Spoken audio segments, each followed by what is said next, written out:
जाऊन द्या ना बाळासाहेब चित्रपटात भाऊ कदमची खास अदाकारी पाहायला मिळणार आहे। अर्थात भाऊवर चित्रित झालंय ब्रिंग इट ऑन हे सध्या जोरदार वाजणारं गाणं। परंतु भाऊंचं चित्रपटात येणं म्हणजे केवढा मोठा कठीण टास्क होता याबाबतचा खुलासा केलाय चित्रपटाचे दिग्दर्शक आणि अभिनेता गिरीश कुलकर्णी यांनी।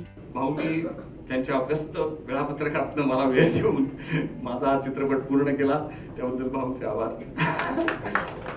भाऊ खूप व्यस्त असतात आणि तरी देखील त्यांच्या इनोसन्स मध्ये फरक नाही पडत, त्या पडद्यावरच्या पण आणि पडद्याबाहेरच्या फोनवरच्या पण, की ते अत्यंत इनोसंटली सांग नाही सर, नाही डेटच नाही सर, नाहीच होऊ शकत आणि त्यांना तुम्ही काही बोलू शकत नाही। तुम्ही म्हणता की हो का, बरं मी परत सगळ्यांचे डेट घेतो, दुसरं लावतो शूटिंग, पण तुम्ही काही बदलू नका। तर अशा प्रकारे भाऊ कदम या चित्रपटात आलेत। आता कळलं असेलच की भाऊ कदम यांचं शेड्यूल किती पॅक असतं ते। भाऊ कदमवर चित्रित झालेलं ब्रिंग इट ऑन हे गाणं तुम्हाला कसं वाटतंय आम्हाला नक्की कळवा या व्हिडिओच्या कमेंट सेक्शन मध्ये।